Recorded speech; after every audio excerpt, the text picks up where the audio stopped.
bem-vindos. A gente está esperando o Fernando Luzio. Enquanto isso, eu vou colocar uma música.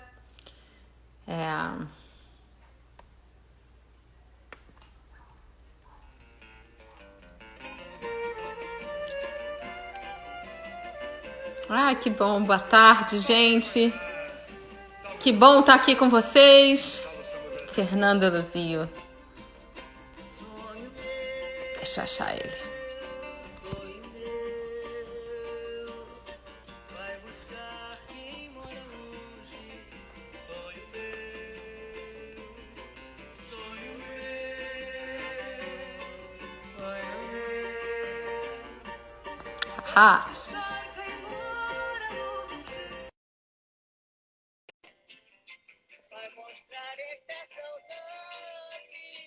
Sonho meu.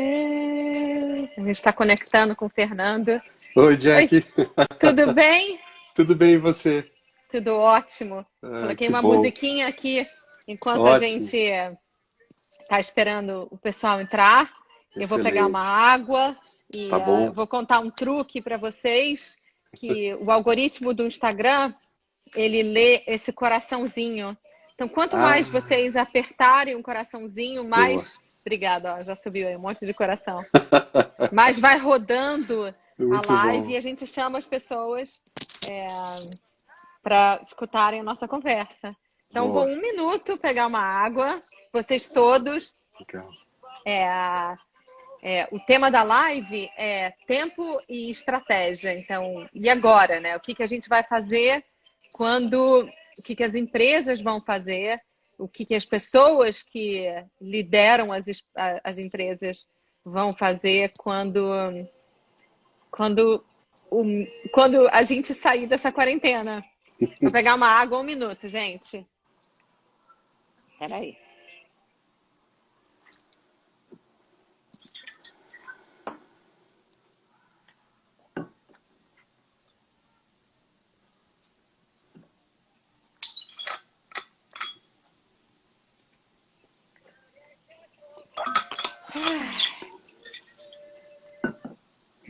Então, vamos começar a nossa live de sábado. E aí, contando para vocês assim, qual foi a nossa ideia. Eu acho que está todo mundo vivendo um tempo um pouco, né, de incerteza. E aí a gente pensou que a gente está entre 2 tempos. Um é o tempo que a gente conhecia e o outro é um tempo por vir, é um tempo novo.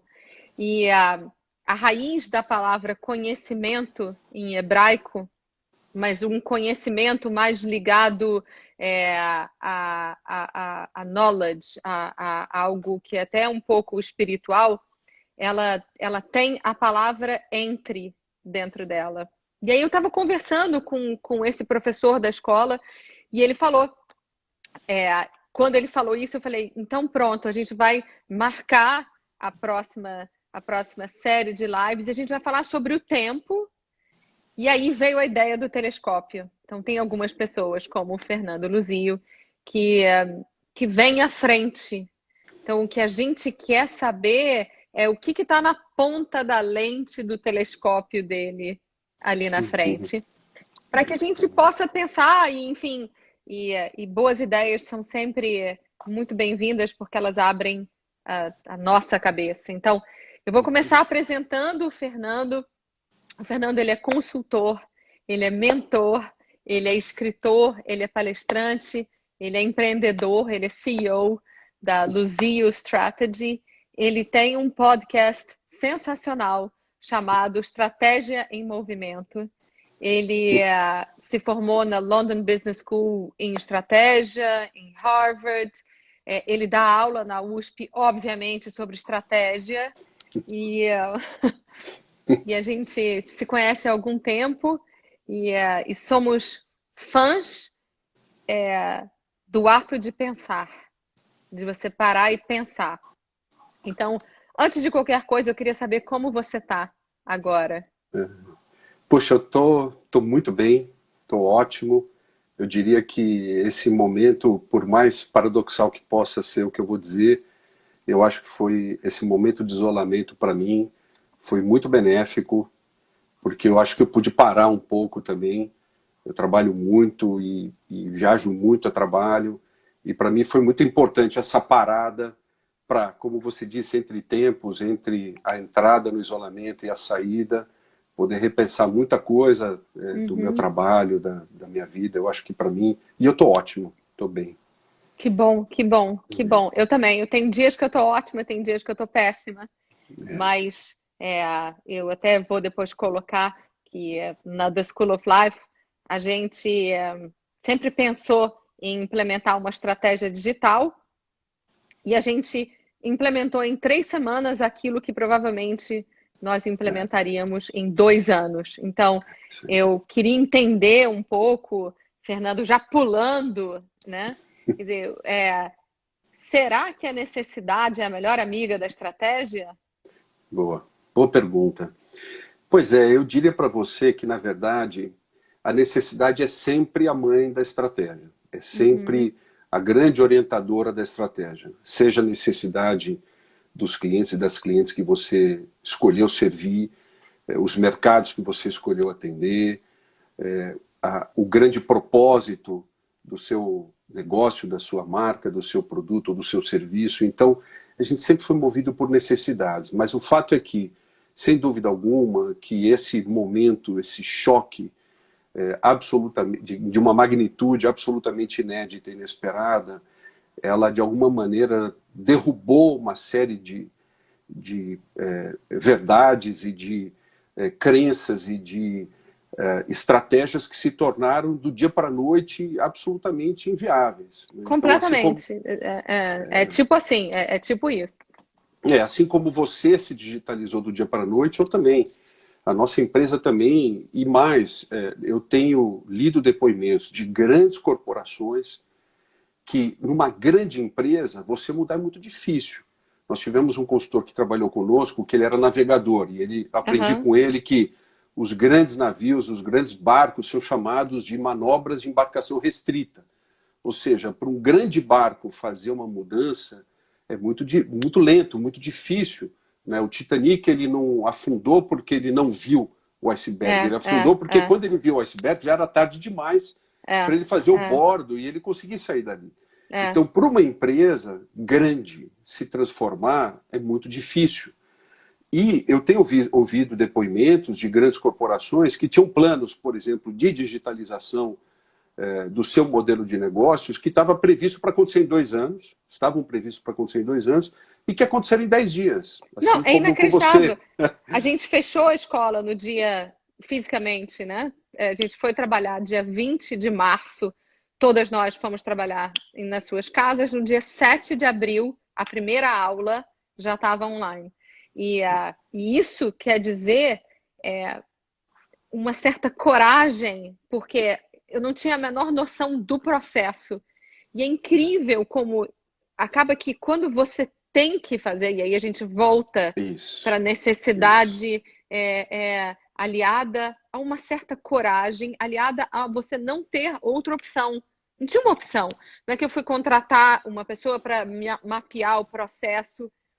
Eu tive que fazer, e É, porque todo mundo estava fazendo e, de certa forma, se expondo ao erro, que também é uma coisa muito bacana que está acontecendo agora, né?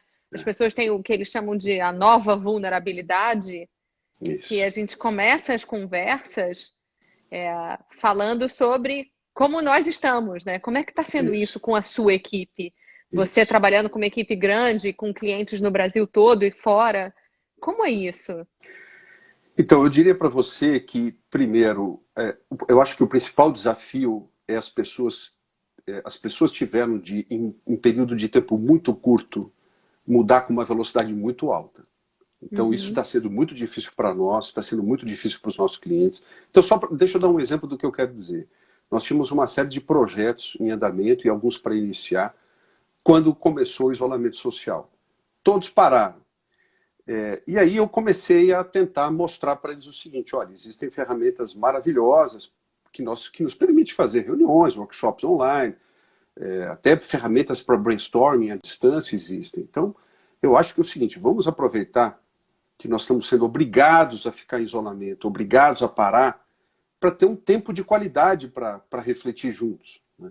Só para você ter uma ideia, só 20% dos clientes acharam que seria possível pensar estrategicamente à distância. Jura? Então, 80% dos projetos pararam e 20% a gente continuou. Mas, passado um mês, por incrível que pareça, eles começaram a voltar e a dizer, Fernando, putz, esse negócio não vai ser tão rápido quanto eu imaginava, o tempo está passando, eu estou começando a ficar preocupado com o mundo que eu vou encontrar lá fora, então eu preciso começar agora a antecipar esse processo. E temos feito workshops com várias pessoas, em vários lugares, e o que está sendo extraordinário é que todo mundo está descobrindo como é bom, como funciona.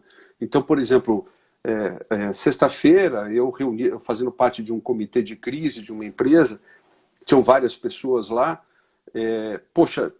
metade das pessoas, cerca de 4 pessoas, precisariam ter pego o avião, dormido em hotel, Um deslocamento. ficado longe para poder fazer aquela reunião, né? E de repente a gente pode fazer muito bem, com tempo de qualidade, numa conversa muito profunda. Então eu diria para você, você tem razão, a necessidade, ainda mais quando ela vem carregada daquilo que o Donald Sul da London Business School chama de ameaça de morte repentina, que de repente o negócio pode quebrar se você não mudar. Né? Não, era o caso, Então, que a receita parou. A receita da escola, que é uma receita de aulas, parou. E foi incrível. Acho que foi numa conversa que a gente teve uma vez, que eu também queria que você falasse um pouco sobre isso. Como as empresas quebram quando está tudo bem e não quando está tudo mal. Porque quando está tudo bem, você dá aquela relaxada. Isso. Você fala, Isso. não, tudo bem. Aí você começa a fazer o primeiro corte de gastos que a gente fez na escola. Eu acho que eu diminuí um valor bastante alto que eu, na verdade, não preciso. E esse corte eu não fiz só na escola, eu também fiz na minha vida. Olha só. E eu ia perguntar isso para você. Como é que está sendo? O que você não precisa mais? Que você se deu conta a partir de agora? Olha, uma ótima pergunta. Primeiro, eu vou te dizer, primeiro eu quero falar sobre um comentário que você fez no início da tua fala agora, que é o seguinte: estudos muito profundos sobre crises empresariais demonstram para nós que uma crise ela é gerada muito antes dela eclodir. Então, por exemplo, o simples fato, a simples busca indisciplinada demais de querer agregar mais produtos, mais serviços, atender mais segmentos de mercado e querer ficar abraçando o mundo com as duas mãos é o primeiro passo para a formação, para a gestação de uma crise. Por quê? Porque os recursos são limitados. Toda empresa é um conjunto finito de recursos. Então não dá para fazer só boas escolhas. Você tem de fazer não escolhas, você tem de fazer renúncias. Então, por exemplo, agora, nesse momento, nós terminamos, antes de ontem, um curso que nós estávamos dando pela internet com o meu sócio que cuida do nosso escritório nos Estados Unidos, o Pedro Ferro, sobre a lei fundamental dos negócios, que é a lei de Pareto, que é a chamada lei do 80-20. 80-20. 80% do resultado das empresas vem de 20% dos clientes. 80% do resultado vem de 20% dos produtos que você vende, ou dos serviços que você vende. E por que isso acontece? Porque com o tempo a gente vai acumulando, acumulando, acumulando, e a gente não reduz. E não reduz por vários motivos. A gente não reduz porque a gente investiu para poder colocar aquelas coisas de pé, porque temos barreiras emocionais que nos impedem de querer abandonar aquilo, ou porque a gente não tem tempo mais de parar para realmente pensar se aquilo faz a diferença. Então, por uma série de motivos, a gente segue naquilo que a gente chama de inércia ativa na empresa, em que a gente vai no piloto automático. Quando vem uma crise como essa, a gente corta. Então, agora respondendo a tua pergunta, eu, por exemplo, estou pensando sinceramente em mudar de escritório na volta. Porque... Acho que isso é incrível, né? O Facebook dizendo que 50% dos funcionários não vão mais trabalhar no escritório at all. A XP, que falou que até 2021 talvez não tenha mais escritório. E é incrível, porque para que a gente precisava de tanto? E a pergunta, Fernando, Como é que a gente não pensou nisso antes? Então, é porque nós nunca tivemos as nossas premissas, os nossos modelos mentais, os nossos paradigmas tão desafiados todos de uma vez. Todos de uma vez.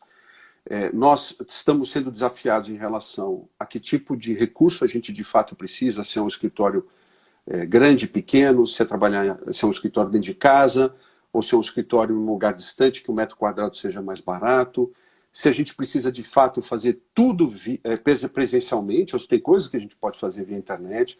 Então, por exemplo, eu estava conversando recentemente com o presidente de um fundo de private equity, que ele me contou uma coisa muito interessante. Ele vive ali na Nova Faria Lima, naquelas lajes, naqueles prédios, naqueles corporate buildings maravilhosos, aquelas beldades arquitetônicas, e ele disse assim: Fernando, nós estamos numa crise existencial. Por quê? Porque a gente achava que tudo aquilo era importante para demonstrar solidez, para demonstrar relevância. Só que agora a gente está percebendo o seguinte, que nós estamos sendo mais relevantes para os nossos clientes, trabalhando de casa, com alta produtividade, com foco, sem gastar tempo em deslocamento, em trânsito, e sem fazer o cliente gastar tempo em deslocamento em trânsito, que nós estamos nos perguntando o seguinte: o que nós vamos fazer com aqueles escritórios gigantes quando a gente voltar? Porque parte expressiva da nossa equipe não quer voltar para o escritório físico. Eu mesmo estou adorando trabalhar daqui. E o que a gente faz com tudo aquilo? Então, de uma hora para outra, essa pandemia, esse isolamento forçado, provocou uma revisão daquilo que a gente achava que era verdade. As nossas verdades absolutas foram totalmente questionadas. E eu acho que esse exercício talvez seja o aspecto mais paradoxal e a única coisa positiva que a gente pode ver dessa situação toda, que é o fato da gente ter de voltar para a prancheta e repensar a vida. E eu acho que isso, eu espero que as pessoas não estejam aproveitando esse tempo só para fazer passatempos, para curtir seus hobbies. Eu acho que nem que elas queiram. O que é muito legal é que a gente está sendo dado para a nossa geração inteira uma oportunidade que é a não oportunidade de você fugir desse momento. Ou seja, a gente passa a vida inteira fugindo de nós mesmos. Tudo que a gente faz tem a ver com você criar necessidades, você criar desejos, para que você não pare, sente, e isso é bem filosófico, não sou eu que estou falando, era o Pascal, era o Sócrates, isso é filosofia na veia, que falam que o ser humano, o que ele tem que, a única coisa que ele tem que fazer é se conhecer, e não é uma coisa fácil, porque você precisa ter coragem, porque, enfim, aí entra uma questão um pouco mais existencial, mas é muito difícil. E agora, o grande ganho desse momento é você ter que ficar com muito menos o que eles chamam de uma recessão cognitiva, é uma recessão social. Você não tem mais o lugar para ir, você não tem mais uma festa que você está perdendo, você não tem mais o coquetel que você vai fazer networking. Não tem ninguém fazendo networking. Quer dizer, as pessoas estão trabalhando então queria muito, dado tudo isso, assim, perguntar muito assim, a sua opinião, como é que você está vendo, quer dizer, como é que as pessoas, dado toda essa crise que está acontecendo, como é que elas podem se preparar para quando o mercado abrir, né? Quer dizer, para quando a gente lentamente, gradualmente, isso vai acontecer, voltar para um mercado. Como é que a gente se prepara? Qual a melhor maneira? Perfeito. Bom, eu vou te responder essa pergunta em duas partes, né? Primeiro, a primeira parte é a gente pensar o que a gente vai fazer com a empresa, com a nossa empresa, com o nosso negócio que a gente vai encontrar quando a gente sair. E como a gente se prepara para esse mundo diferente que a gente vai encontrar lá fora, né? Para ambos, eu vejo um ponto comum. Eu acho que nós temos de assumir o que eu chamo de um olhar Picasso sobre a nossa vida e sobre o nosso trabalho. O que quer dizer isso, né? O Picasso dizia que a arte é a eliminação do desnecessário.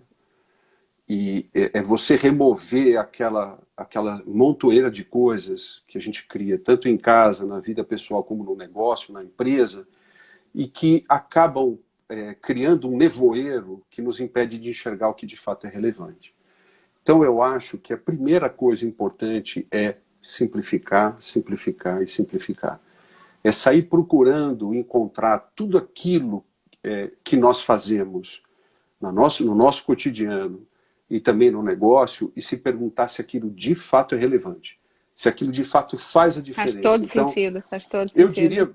Eu diria para você que eu acho que as métricas de sucesso agora foram totalmente chacoalhadas e a gente tem de repensar isso. O que é sucesso para uma empresa? O que é sucesso para nós na pessoa física? Eu outro dia ouvi um dado muito interessante. Eu estava conversando com um empresário numa reunião pela internet e ele estava dizendo que um amigo que tem uma rede de lojas que vende Porsche, que para surpresa dele, ele está vendendo muito a Porsche, né? Muito carro Porsche, que é um carro, sei lá, de R$1 milhão. Né? Que loucura! Como assim, né? Porque eu não consigo. A última coisa que eu imaginei na minha vida é que eu iria comprar um carro no meio da pandemia, que você não pode sair de casa. Né? Na verdade, o que é aquilo?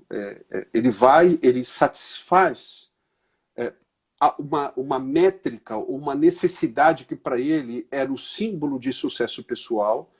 E ele compra o carro, ele põe na garagem e fica curtindo alguns momentos, tomando um uísque dentro do carro dele e curtindo o carro dele. Né? E é uma coisa louca. Quando ele me contou isso, eu achei isso impressionante. Agora, o que a gente tem de enxergar por trás desse comportamento? Né? É que essas medidas de sucesso e essas medidas ou aquilo que a gente precisa para ser feliz precisa ser repensado. Porque não faz sentido nenhum uma várias atitude pessoas dessas, concordando, né? falando o essencial é invisível aos olhos, é verdade. Exato. Então, A assim, gente, o que é a imagina, medida?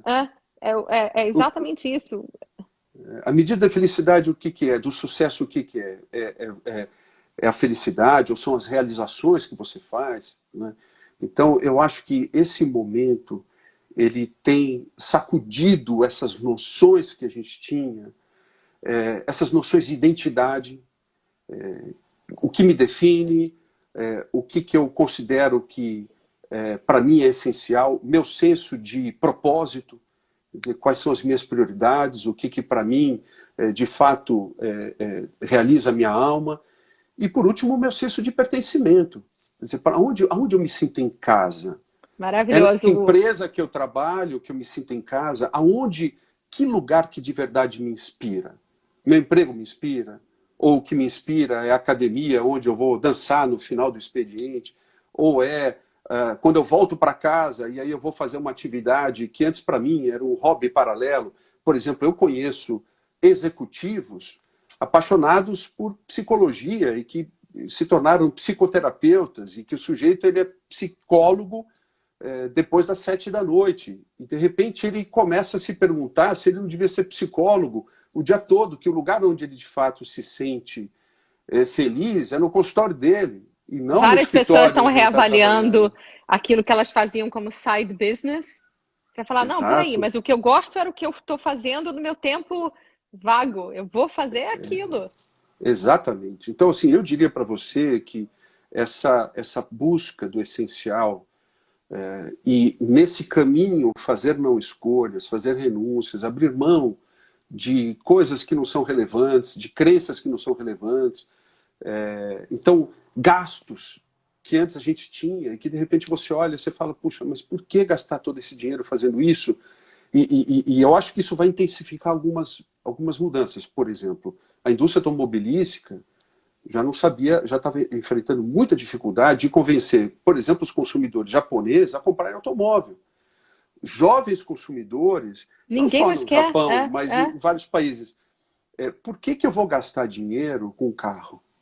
Tanto dinheiro, que é um dinheiro que eu poderia usar para viajar, é um dinheiro que eu poderia usar para, por exemplo, fazer uma reserva para se entrar num momento de crise, que agora está todo mundo experimentando o que é estar nu diante de uma crise. Né?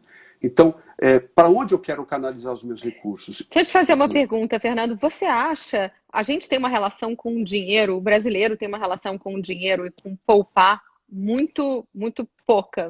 A gente não tem uma história, a gente não tem um histórico, a gente não estuda, não foi Uhum, ensinado o brasileiro a poupar.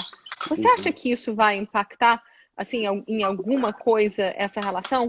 Porque eu também vi que tem dois sites, um chama Me Poupe e o outro uhum, que é de uma menina, são dois Instagrams que estão bombando, que são formas fáceis de você simplesmente lidar com o dinheiro com uma visão empreendedora, uma visão de uhum, empreendedor, que é tipo, eu não uhum, preciso ter 20 sapatos, é um pouco velho, é um uhum, pouco uhum. antigo, né? Quer Aham. dizer, Poxa, é e uma pergunta fantástica. Deixa eu te falar. Eu participei de um projeto, uma vez nos Estados Unidos, que eu participei de um grupo de estudos para tentar entender por que era tão difícil vender aposentadoria nos Estados Unidos. Como é difícil vender aposentadoria no Brasil.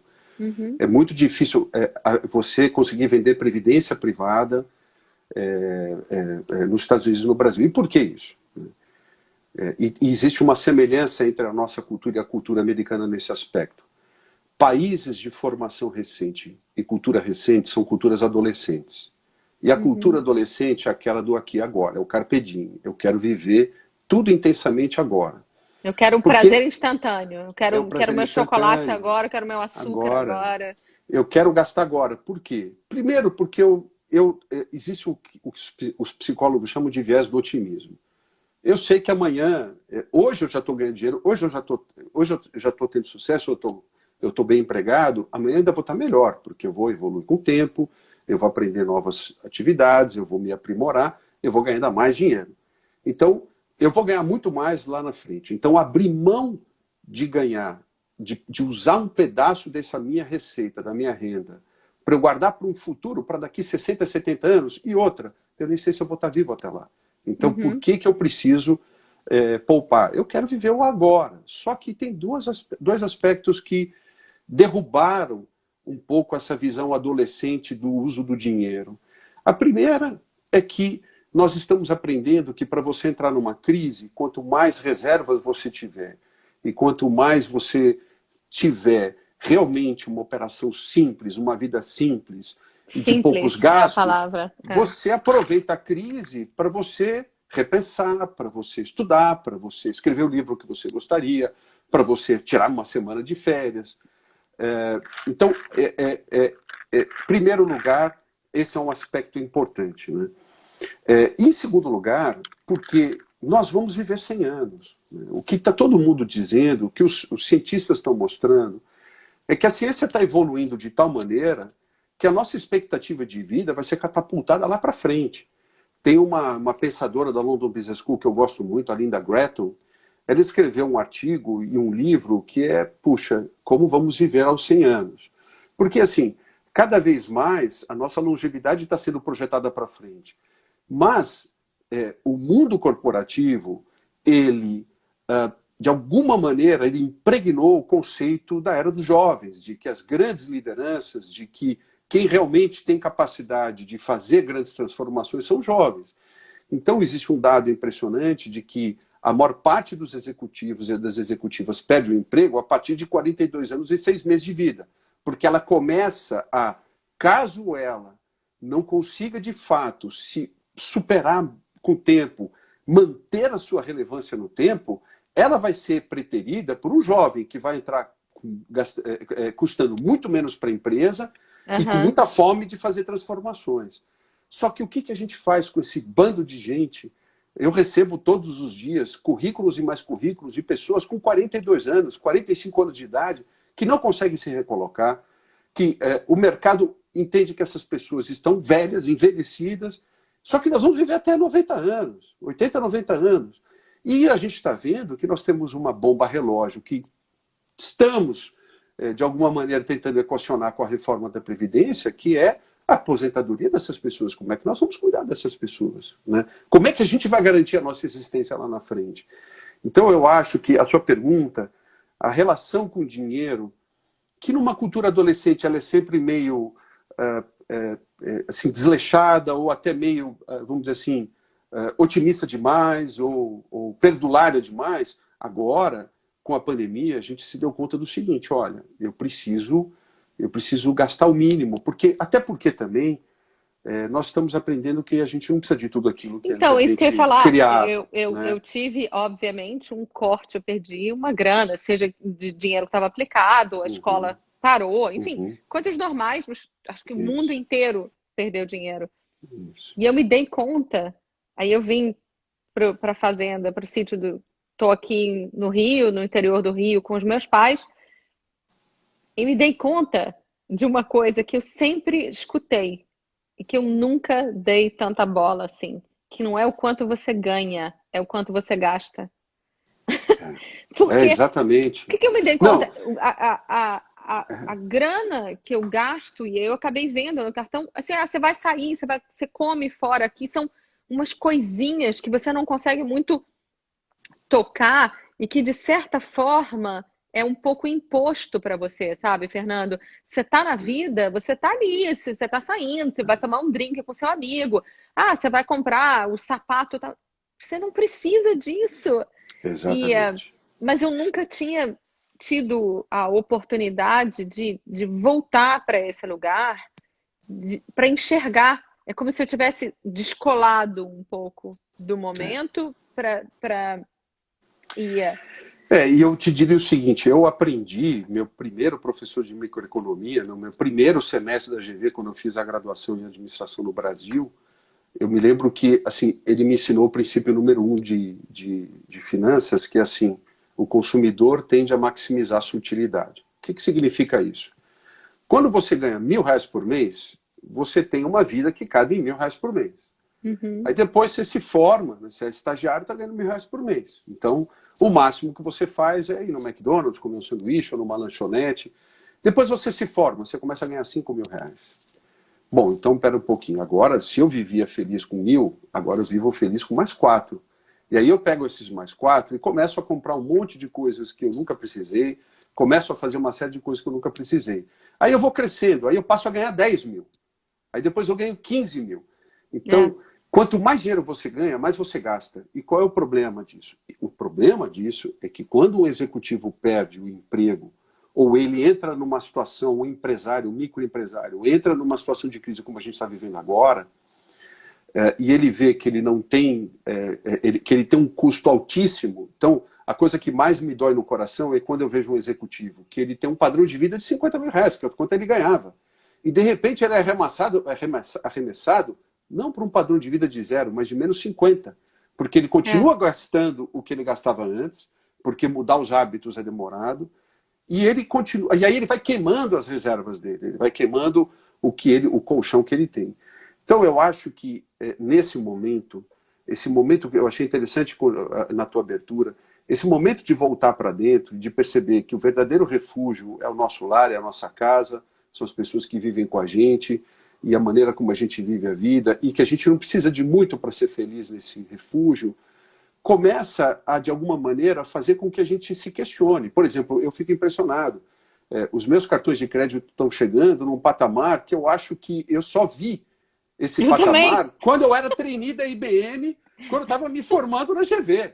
Sabe? Somos Eu não dois. vejo. Eu É. olho a minha fatura de cartão e digo, meu Deus do céu, Inacreditável. Ó, e é tem um monte de inacreditável. gente que tá na mesma, que fala é isso, Não e é? é Mas é louco. impressionante. E aí, então, Fernando, então tá, diminuímos o nosso gasto Uhum, forçadamente. Estamos num uhum, momento, entre aspas, entre um tempo e outro.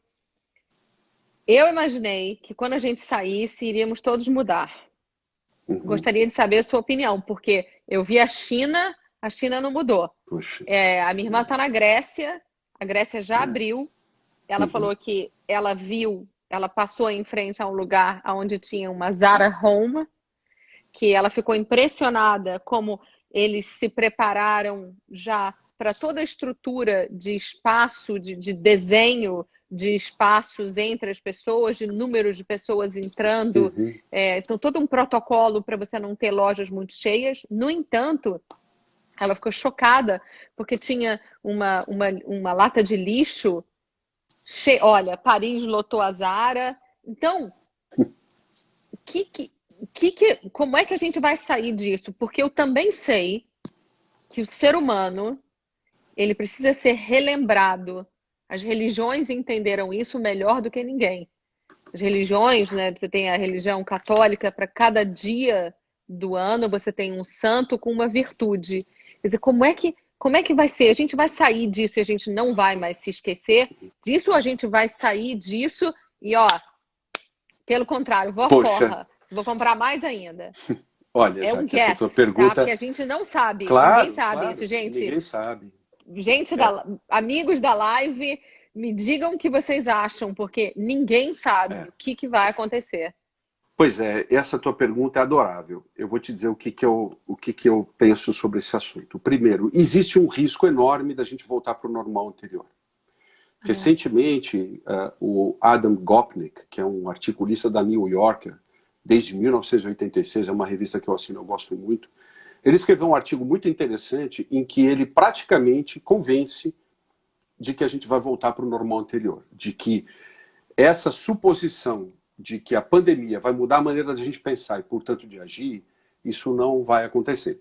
É, Mas eu diria, todo mundo aqui falando a mesma coisa. Todas as respostas foram essas. agora, o que que eu diria para você, já que eu acho que eu, você, as pessoas que estão aqui conectadas nessa plataforma da School of Life, as pessoas das nossas redes, a gente tem a obrigação de construir um novo normal. Por quê? Porque o normal anterior já se provou que não estava funcionando. Senão a gente não teria chegado até aqui. E os alertas de pandemia estão acontecendo desde 2010. 2015, tem uma palestra famosa do Bill Gates, em que ele tinha uma foto atrás da palestra dele, que era uma ilustração de um coronavírus. Ele já estava alertando o mundo. Em 2017, no Fórum Econômico Mundial de Davos, ele conseguiu convencer um grupo de grandes líderes empresariais e de Estado a montarem o CEP, que é uma organização, um movimento para se desenvolver vacinas, porque ele, que estava com a mulher dele na Fundação Bill e Melinda Gates, mergulhando na África profunda para ajudar a resolver o problema da desigualdade social lá, ele se deu Ele conta já do via seguinte: isso, né? a miséria vai criar doenças que a gente ainda não sabe como é que nós vamos nos livrar delas. Então, assim, a primeira coisa é essa. E a segunda, né? O normal anterior também era um normal de polaridade raivosa. A coisa que mais me impressiona no momento da pandemia que a gente está vivendo é a polaridade raivosa que a gente vive na internet, é a banalização da morte. A gente tem milhares de pessoas morrendo todos os dias e, puxa vida, e a gente vive uma crise de prioridades, de valores. Então, o que eu penso? Eu penso assim, existe um risco enorme da gente voltar ao normal anterior. Por que que tem gente que entope a Zara com o afrouxamento do isolamento social? Sabe por quê? Por que a Hermès vendeu 2,5 milhões de dólares no primeiro dia de abertura da sua loja em Xangai, na China? Eu te explico por quê. Porque a China é fechada. Porque Não, eles é que mandaram esse vírus. não, Desculpa, eu vou te explicar por quê. Não, vou te explicar por quê. Sabe por quê? Porque é o seguinte, porque falta significado na vida dessas pessoas. Exatamente. Porque o significado, as fontes de significado dessas pessoas estão numa bolsa que custa 25 mil reais e a sensação prazerosa de dizer, eu posso gastar esse dinheiro. O status está em você. Isso preenche o vazio que ela é. não consegue preencher com outras coisas. Né? Então, Tem toda razão. eu acho que razão. o risco que a gente tem de perceber que a gente pode viver com menos, mas voltar para a vida lá fora, explodindo de gastar, indo e voltar a viver, e voltar na ansiedade, é porque a gente não pensou direito, durante o isolamento, do que de fato faz a diferença na vida. E eu vou te dizer uma coisa muito interessante. Outro dia eu estava ouvindo um filósofo inglês que eu gosto muito, ele estava dizendo uma coisa interessante. Ele diz assim, em situações de crise e de ansiedade, a gente tende a ser mais profundos. A gente tende a se voltar para dentro, a gente tende a fazer perguntas mais profundas e a gente tem a tendência de procurar descobrir cadê o significado da vida, o que significa tudo isso que a gente está vivendo, por que a gente chegou até aqui, como é que eu quero viver o resto da minha vida. E nesses momentos em que a gente, isolados, a gente consegue fazer perguntas mais profundas, a gente também se dá o direito de dar respostas mais corajosas. E a gente começa a refletir. A coisa que eu acho que é a principal descoberta que as pessoas têm de fazer nesse momento é aonde estão as minhas fontes de significado? Aonde que eu encontro significado na vida? Porque não é possível que isso tenha de ser na Louis Vuitton. Não é possível. A gente tem de Não é encontrar possível que tenha que ser significado fora o tempo na todo, né? Zara, que tem de ser comprando um carro, que tem de ser comprando roupa toda semana. A gente está vendo que dentro de casa, uma vida autêntica, uma vida genuína, uma vida sincera, a gente precisa vestir aquilo que nos faz a gente se sentir bem, aquilo que faz a gente sentir a gente mesmo. Então eu acho que assim, eu acho que não o novo normal não é algo que vai acontecer. Eu acho que a gente tem de construir. E eu acho que a gente tem de também começar a pensar em como a gente vai criar uma memória coletiva poderosa do que a gente está vivendo, para a gente não correr o risco de cair nessa armadilha de novo. Então, eu estava lendo um artigo na semana passada de um jovem PhD de política que está desenhando uma tese de filosofia política na Universidade de South Carolina, nos Estados Unidos, e ele fez um comentário que eu achei muito interessante. Ele disse assim, olha, o viés do otimismo pode fazer com que a gente se esqueça do que a gente viveu e com que a gente afrouxe as nossas medidas protetivas de riscos para a gente não adoecer de novo, ou a gente não criar uma nova epidemia. Muito bem. Mas ele diz assim, a gente tem de fazer como no Japão os japoneses fizeram, quando em 1933 os primeiros tsunamis começaram a arrasar diversos vilarejos nas encostas e nas vilas próximas ao litoral no Japão. O que eles fizeram? Existem centenas de pedras como essas, que são pedras grandes, fincadas ao largo, no acostamento de uma estrada, nas regiões que são vulneráveis, e cravados ali, olha, é o seguinte, a coisa mais importante no mundo é a nossa vida, é o bem-estar da nossa família. Então deixa eu te explicar, se você construir uma casa daqui para baixo, daqui para frente, o risco de você ser soterrado num tsunami é enorme, então não construa daqui para frente. E o mais interessante de tudo é que quando em 2011 teve um novo tsunami que afetou o Japão, alguns desses bairros não aconteceu nada com eles, porque as ondas chegaram a 10 mil metros abaixo daquelas pedras. Então, assim, a grande pergunta é, que pedras que nós vamos erguer daqui para frente para nos fazer lembrar? Não sei se vai ser um monumento no Parque do Ibirapuera aos médicos e enfermeiros que morreram tentando salvar a vida das pessoas. Eu não sei o que é, mas alguma coisa a gente vai ter de fazer, porque a gente vai tentar esquecer isso. E tentar esquecer, claro, é importante a gente não ficar vibrando na pandemia, na dor, na desgraça. Não, mas eu acho que mas a gente tem de pensar o seguinte, como é que a gente não cai numa outra armadilha dessas? E mais, e a gente tem outras armadilhas que estão se avizinhando na frente, como, por exemplo, o colapso climático. Então, a grande questão é... o que a gente vai consumir, né? Porque a gente tem esse poder. Se todos nós somos consumidores, você tem algum tipo de poder na sua mão.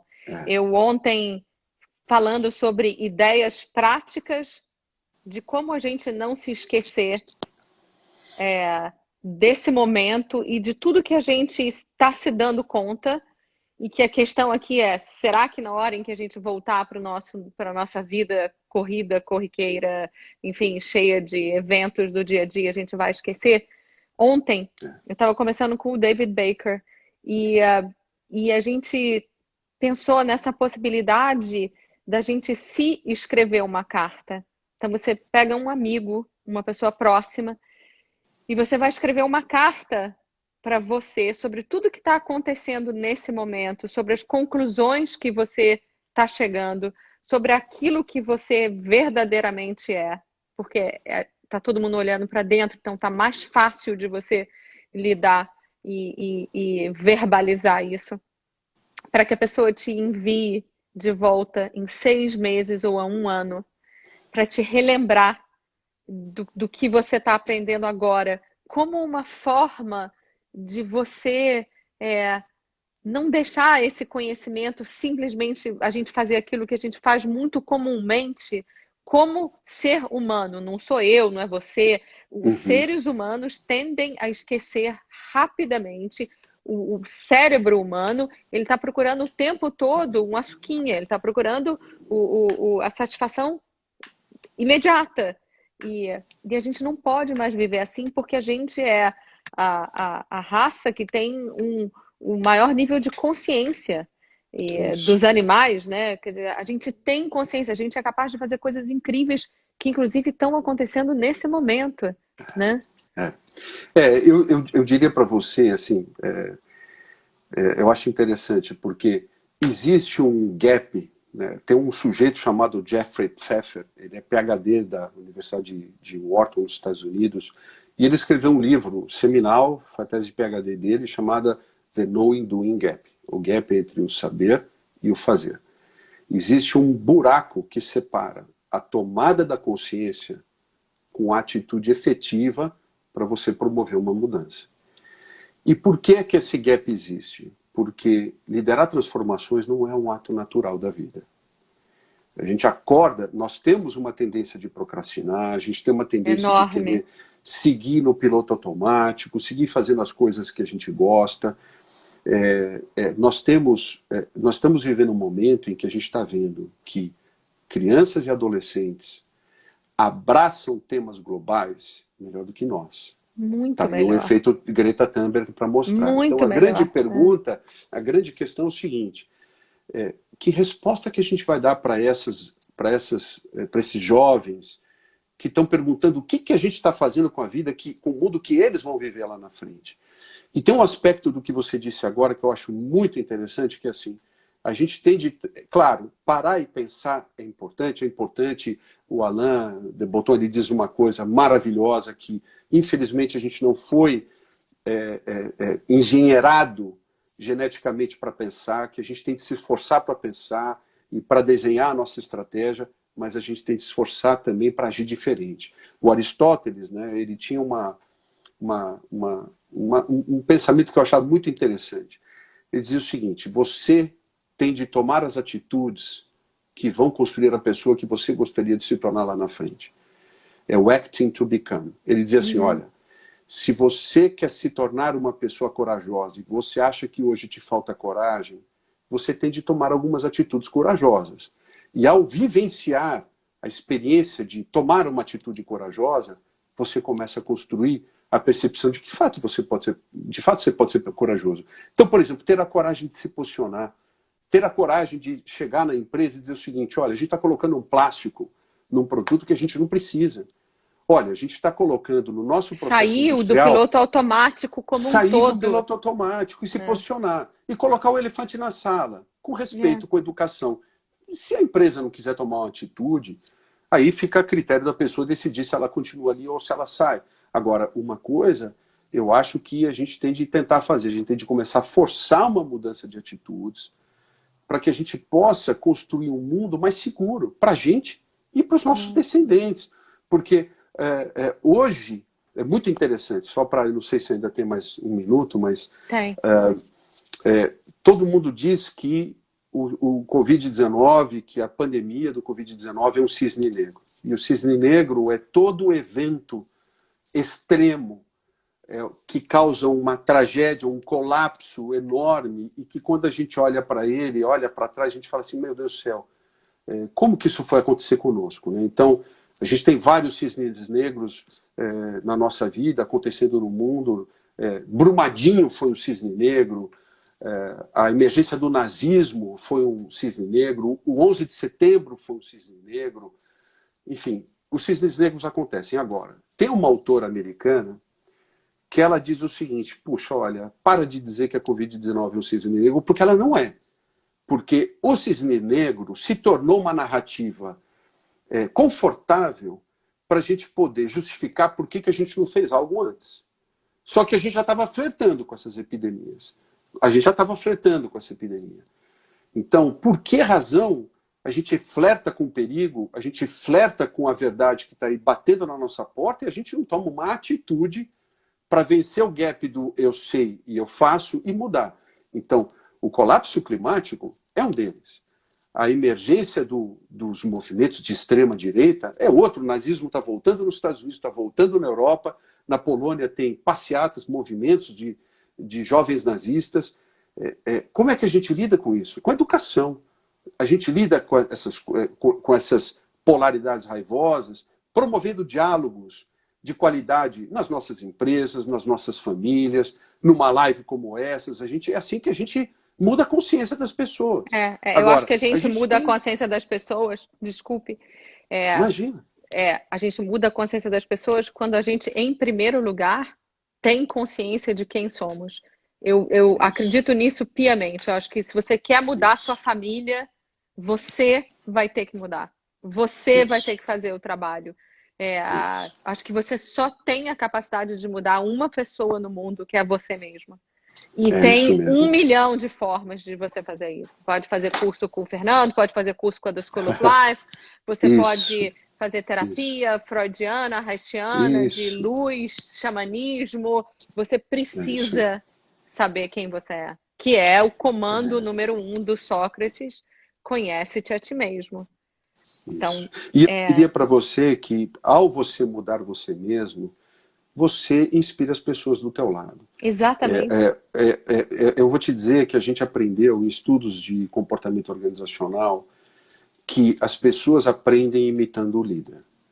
Então, a gente tende a imitar atitudes para o bem ou para o mal das pessoas que a gente gosta e que a gente admira. Então, se tem pessoas na nossa vida que gostam da gente, quando a gente muda uma atitude, a gente tende a influenciar essas pessoas por uma mudança de atitude. E eu acho que isso é muito importante.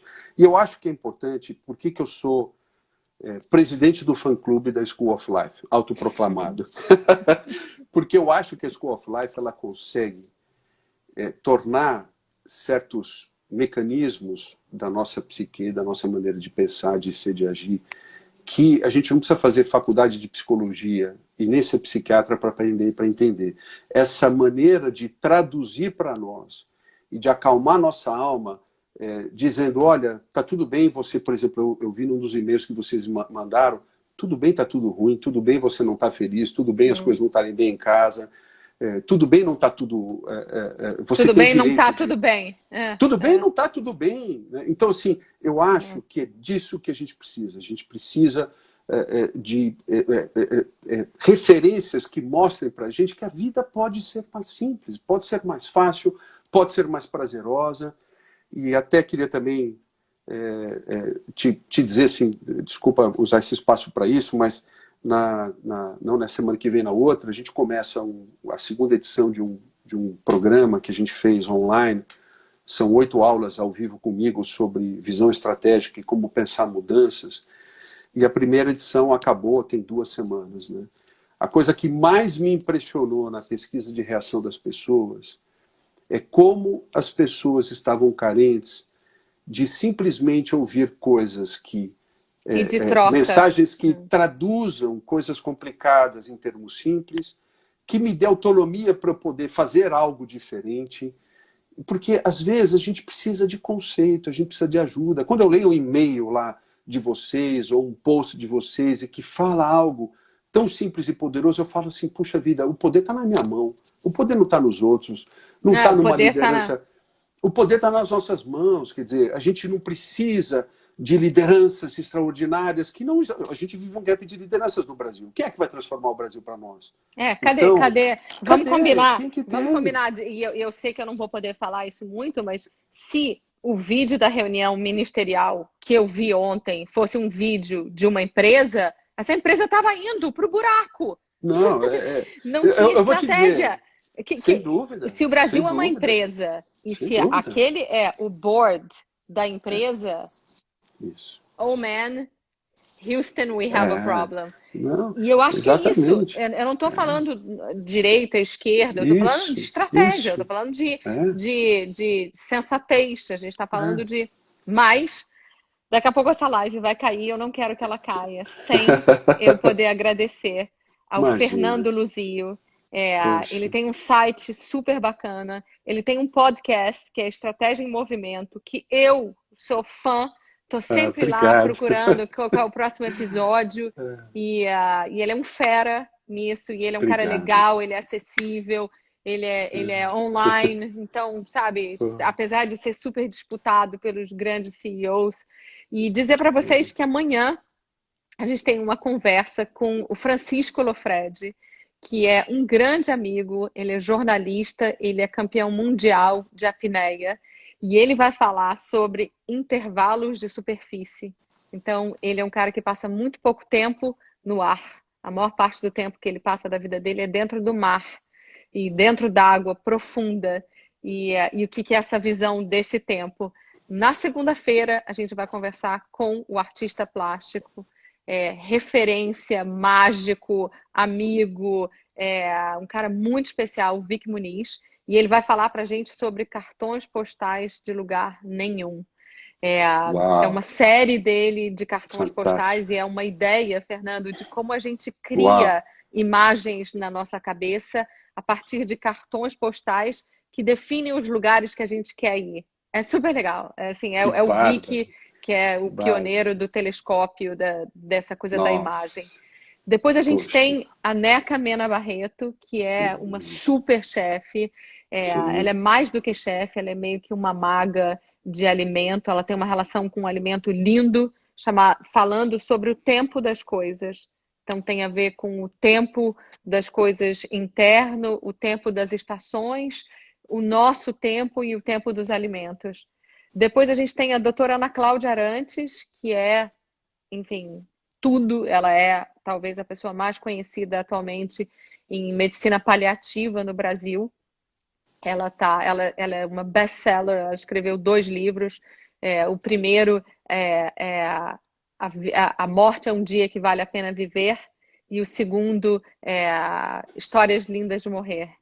Ela é sensacional. E a gente vai falar sobre o tempo e o ser humano. Depois a gente conversa com a Eleonora Nassif, que é professora da The School of Life. Ela é advogada, jurista, criminalista, presidente do IBCCRIM e está à frente de toda uma preocupação que existe atualmente com o Covid dentro dos presídios. E como é que a gente lida com essa relação de pessoas que estão presas, já que pela primeira vez a gente está preso num lugar. Então, a gente está experimentando essa sensação. E, finalmente, o Sérgio Besserman, que é economista, que é um fera, e a gente vai falar sobre empatia, o tempo da empatia. Então, quero te agradecer enormemente, Fernando, a todos vocês que estão aqui escutando a gente. Tem um monte de live acontecendo. Então, a gente sabe que vocês estarem aqui também é uma escolha. Então, agradecer a todos vocês e agradecer a você, Fernando. Jack, eu que te agradeço. Puxa, eu me senti muito honrado com o convite. A gente que está honrado. Imagina, olha, eu te agradeço muito. Você é a única pessoa que eu conheço que poderia ser capaz de criar um programa com tamanha multidisciplinaridade, tamanha riqueza. Eu fico impressionado. Eu juro que eu não conseguiria, mesmo com muito esforço, criar um programa tão holístico como o que você cria e disponibiliza toda semana. Eu estou bem animada fazendo isso. Mas você sabe que não parabéns, isso para mim é sair da casinha, né? Porque eu reclamo, eu tenho medo, me dá dor de barriga antes de fazer, eu acho que eu não vou saber. Não, tá todo mundo fazendo, por que eu vou entrar numa live que tá todo mundo fazendo? Enfim. Mas não, e olha, posso te falar, e o exercício, né, vai aprimorando, porque eu que assisti as primeiras lives, você tá cada live muito bem, muito melhor, você tá perfeita, você conduz feito uma... Obrigada, obrigada. Com maestria, parabéns. Obrigada. Um beijo enorme. Obrigado por todos. E a gente espera que a gente se veja muito em breve. Se Deus quiser. Obrigado. Beijo. Tchau. Beijo. Obrigado. Tchau.